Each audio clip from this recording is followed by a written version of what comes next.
Hi, this is Heidi, episode 50, All or Nothing Mentality.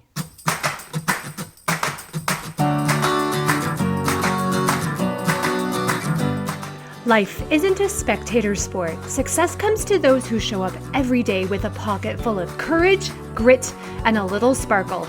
I'm glad you're here.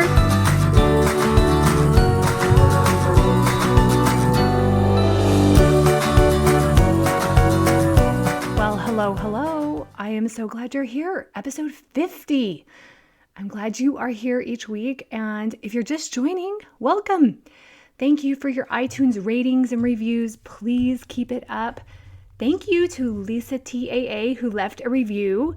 Heidi does a fantastic job of helping you understand the emotions you are dealing with in this crazy world where emotions are flying at you and around you all the time. She is great at helping you understand the why, how, and what to do with emotions and to be able to think them through and process them. Thanks, Heidi.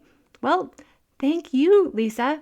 Okay, let's just dive in right now. Let's talk about all or nothing thinking or mentality, sometimes called black and white thinking. This way of thinking is sometimes obvious to us, and in many ways, it is sneaky. So I want to take a whole episode to talk to you about it, when it can possibly be good, the ways in which it's bad, and then how to stop it. All or nothing thinking is a cycle very typical for perfectionists. So listen to episode 26 for much more on perfectionism. It can try to disguise as virtuously seeking excellence, but it really is a shield blocking insecurity, lack of confidence, and fear of failure. All or nothing often hides behind procrastinating. We don't want to start anything until we know we can do it all the way, do it perfect, until we know we'll be successful or will be the absolute best at it. Now, in the same way we procrastinate, all or nothing also has roots in delaying making decisions. Again, only wanting to make a perfect decision that will either please everyone or all the boxes will be checked prior to making the decision, or having to do 100 hours of research to make sure you make the absolute best decision. These are all signs of all or nothing mentality. Now, one of the base fears of these is that we want to be right, or rather we do not want to be wrong. We either think failing means something negative about us, and or we can't see failing as actually succeeding or as us learning. I hope you've listened to the episodes where I talk about the lenses which we need to refocus and clarify to see our teens more clearly. In lens number 1, when we're thinking we're always right and there's only one way, we are using all or nothing thinking. All or nothing thinking also distorts lens number 4, the perfectionist lens. We don't want our children to fail at anything, so maybe we don't encourage them to do extra hard things. We see failure as something bad about them, or worse, it means we're bad parents. Do you see that all or nothing thinking there? Now, all or nothing works well, maybe if you're coding software, binary code. It uses zeros and ones. It's helpful there, but life is not binary. The full human experience is much more in the gray, and we need help reframing or refocusing how we approach situations, because we are the ones who suffer from the judgment, insecurity, and limitations that we create from this thinking. Well, this thinking could be good when we set goals and we need persistence and determination to be those wonderful driving forces to meet our goals. Not wanting to miss a workout definitely can help keep you fit and healthy. Consistency always has more impact than intensity of anything. And consistency could be the result of all or nothing thinking. I remember last December, I was going to be traveling for 3 of my podcast release dates, and I didn't want to miss a week. In the midst of a busy month, I scheduled time to record and schedule podcasts so I didn't miss one. But the entire time, I kept telling myself that if it was impacting other important parts of my business or life, I could skip one and it would be okay. That helped me stay calm, so I didn't stress about it, and I wanted to keep it all in perspective. But the majority of the time, all or nothing thinking is going to be limiting, hurtful. It's going to perpetuate negative thinking and block possible solutions, and honestly, just stress us out. Now, here are a lot of situations where this thinking is common. The danger if we stay in it, and I think you'll catch yourself thinking that many of these are possibly familiar. I'm including words to look for in your thinking and speaking to be little warning signals to identify if you're stuck in all or nothing patterns. I want to clean the house, and I'll only be happy if I have enough time to deep clean everything. Okay, everything is a key word. So we put off starting or doing some minimal cleaning because we want to do all of it and we won't be satisfied with just some. So what happens is that we put it off since just a little isn't satisfying, when in fact, yes, a small amount of daily cleaning can actually be very productive. I easily find this mentality or this pattern when I think of budgeting money. It's either totally budgeting and tracking to the penny with neat little categories and spreadsheets. And let me just say, I never end up doing this because it's too anal retentive for me. Well, that's the vision that I've erroneously created. Or not managing money at all, not looking at bank accounts, spending what I think we have, not being careful. The word total is a big trap here. Luckily, I've been able to find some middle ground, but for a long time, I resisted because I couldn't find a happy medium that fit my family needs and strengths. I loosened the grips on a strict budget to create a system that worked for me. I manage our money, so I really had to work at it. Luckily, we've had a fairly loose system that works, but this took time. This is one area where compromise is so important, especially in a marriage or partnership. One might feel very strongly about tracking pennies, and another might spend blindly. Now, both have to compromise and see the strengths and opinions of the other person to make it work. And it's worth it because the relationship is always more important than the pennies. Now, all or nothing thinking shows up frequently when people want to get healthy, go on a diet or strict eating plan, and set up an exercise schedule. Often people won't start a healthy eating regime because they feel they have to do it all or stick to it always. That word always is a big sign here. So if they aren't following the eating schedule and going to the gym or doing workouts in the frequency they think is perfect, then it's all ruined. Another sign of all or nothing thinking. I find on the days that I don't exercise, I don't eat as well. Like I'm subliminally saying, I can't do one part of my plan, so let's just give it all up. I love going to Orange Theory, which has been closed like everything else during quarantine.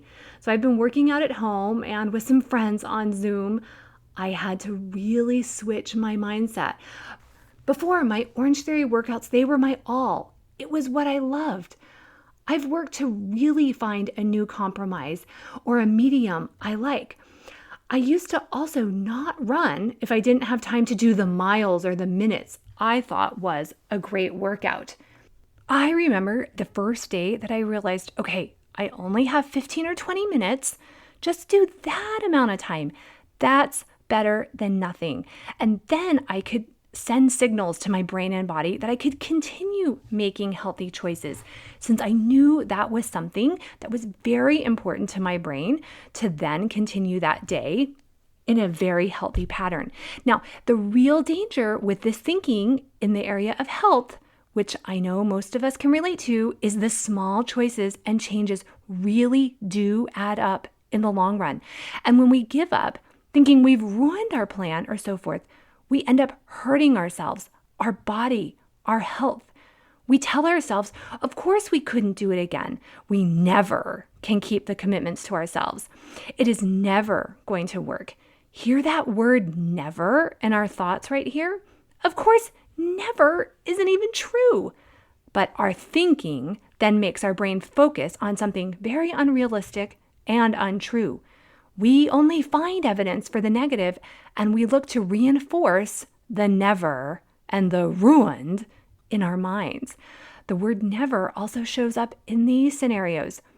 A young woman isn't asked to prom, but her friends are, and she stays home ruminating and thinking, I'm never asked out. I'll never be liked by anyone.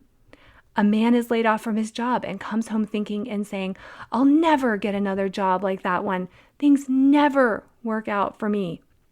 Both of these situations reinforce a lack of confidence, and these thoughts will ultimately create results for these people that prove no one likes them, because it isn't fun to hang out with people who think that way. And no one will hire the man because those thoughts won't fuel him to apply for jobs with confidence and hope. Y'all, we create in life what we think about. When we default to nothing thinking, we create nothing in life. Now, let's talk about the word always as it relates to our spouses or children or those family members close to us. You always leave the toilet seat up. You always leave your stinky cleats in the middle of the kitchen. You're always late. You always forget to call. You always only think of yourself. You always need me to remind you of this or that. So not only are those statements not true, even if you swear on a Bible they are, the statements force your brain to only see the negative. They don't allow your brain to see what is reality, to see perspective, to even acknowledge other solutions or other truths. Always puts up blinders and blocks us from seeing so much more of what is really going on, which ultimately is only going to hurt us. These words build walls, not bridges, in relationships. They bring in rain clouds of negativity instead of the warm sunshine of grace and understanding.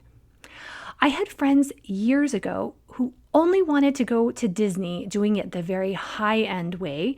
In fact, I then saw that these friends often didn't take trips or certain vacations or even didn't set goals in life because they only wanted to do it a very specific and very kind of out of reach way, or it was out of reach for them then. So they didn't go to Disney, which, okay, that is completely not a big deal. I'm actually not a Disney person myself, but it's the principle of the matter.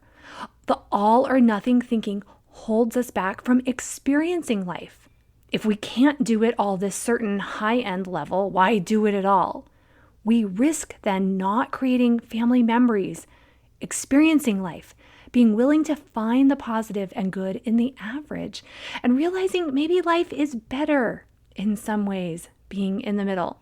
Now, be aware of catastrophizing words as you tell stories. One client used the word traumatic when describing many events and situations. She would tell me all of the trauma over and over. Now, of course, some things in life may be traumatic, but if this is your default word for anything negative in life, it's very possible you only see life as black and white, traumatic or blissful. You might be creating trauma when there is just a small cut. Now, I found myself pretty miserable building our house 7-8 years ago because I was waist deep in all or nothing thinking. I wanted the best whatever. Oh, this tile has to be perfect. I have no desire to retile, so I have to pick the right floor. I have to choose the right or the best cabinets, and on and on and on, since there were 9,000 or so choices. And I'd get advice from people, which was well-intended and useful, but in some ways perpetuated this thinking because I caused myself so much pressure and stress. And honestly, the pressure and stress came from me thinking, if I make the wrong choice, now here's this all or nothing thinking, if I make the wrong choice, I'll hate it and it's ruined and the house is awful. Now, that pressure came from me. It blocked me from seeing other options. Luckily, I worked myself out of some of them. Lots of things can be changed in a home after the fact, but I felt such pressure. And I didn't have tons of choices in my prices anyways, so I was constantly worried that I could only afford the nothing option. And of course, I wasn't realistic. It was a very good lesson for me, and frankly, I really hope I never build a house again. even if I have an unlimited budget. Or maybe I should see how well I could apply all these tools. I definitely know my thinking has transformed significantly since then. Now, all or nothing can be very damaging, as I talk about in the Distorted Lenses podcast about our teenagers, if we withhold praise or positive reinforcement when they aren't meeting all of our requests or desires or the high bars we set for them or do their chores exactly as we want them to. We need to be able to recognize, praise, and reinforce all of the good. They thrive on this. We need to be able to see them as blooming in their own way without needing them to always hit the goalposts we have set for them. If you rarely praise your child, you're going to want to investigate where you have all or nothing thinking for them. Do you get so worried about them getting into an amazing top-tier college that you don't stop to picture them thriving at a great state school? If they don't follow the one course that you think leads to success, does your mind then create scenarios where they flounder and struggle through life? See all of that all or nothing there? Force yourself to see the middle ground and even picture the middle ground as being where your child blooms to their very highest self. Now, one last word to watch for in your thinking. I can't pass this test. I can't lose weight. I can't save the money for the trip. I can't start this business. I can't get pregnant. I can't get a promotion. Now, maybe you can't really do those things, but thinking this in every situation in life is building self-limiting ceilings. It doesn't allow for options and curiosity and possibility. And often this mindset stops us from even trying. So we don't even know if we can or can't. We're too afraid to try, too afraid to make mistakes. We often have a hidden fear that we'll try something, we'll fail, and we won't feel worthy to pick ourselves back up. This is where perfectionism is us walking a tightrope over that valley of low self-esteem. We can try things, we can make mistakes, we can learn, we can stumble, and all along we are still moving forward in life. In fact, we're learning to love ourselves more the entire time.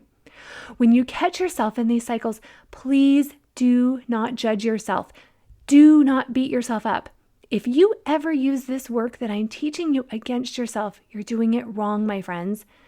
Be aware, notice it, then tell yourself that isn't true. Make your brain prove that what you've been thinking is wrong. Ask, how is it not true that nothing works out for me? What has worked out for me? What worked out for me yesterday? How is it not true that I have to pick the best light fixture for my bedroom? How is it not true that my spouse always buys the wrong present? Make yourself prove the opposite, get perspective, and then allow yourself to be wrong. One way to drop this mentality when working with goals or even cleaning or some other project where you have an imaginary or hyperinflated vision of the perfect result, don't make that the result of the goal. Give yourself a time frame instead. I'm going to clean for 20 minutes and I'll be done when the timer goes off. I'm going to organize the basement for 30 minutes and be happy with what I get done. I'm going to read and respond to emails for 10 minutes and not have to finish them if I don't get to it. Give yourself permission to allow things to be complete, even before the projects reached the perfection that you intended or wanted. There's so much freedom and increased confidence in saying, I'm done with this project or goal and I'm really happy with what I accomplished. I get to define what is acceptable. And realize you can start over at any point in the day. January 1st isn't the only day that you can restart goals. In fact, I think you should be restarting all the time, anytime you want to. You can restart eating healthy at 1 o'clock in the afternoon or 4 o'clock in the afternoon, whenever you want to. We get to choose when we can start over. Ultimately, the damage of all or nothing thinking comes in our negative self-talk and what it perpetuates. And for many, this extra negativity leads to depression, anxiety, and panic attacks, and much more. This does more damage than any unfinished project or lack of budget will ever do. Our thinking is the background music to our life. It is the vibe we live in. It's the energy we surround ourselves with. And the best news is that all of it is optional if we're aware of these thinking patterns. You can change how you talk to yourself. You can put on a new music track to your life by rooting out the negative and practicing over and over the intentional and positive music you want accompanying your life. The changes you can experience can transform your life once you start believing in yourself. The stars are the limit for what you can achieve, no matter your age. Now, if this resonates with you as a cycle you want to stop in your life, or you're ready to develop a deeper sense of confidence, sign up for a free consult call on HeidiBenjaminSinn.com. Do it now. Stop the all or nothing comments and model this for your teenagers. Learn to manage your emotions now. Let them see you learning and growing just as you are. You've always hired coaches for them. Now it's time for you to have a coach, and I would love to be yours. Have a wonderful week.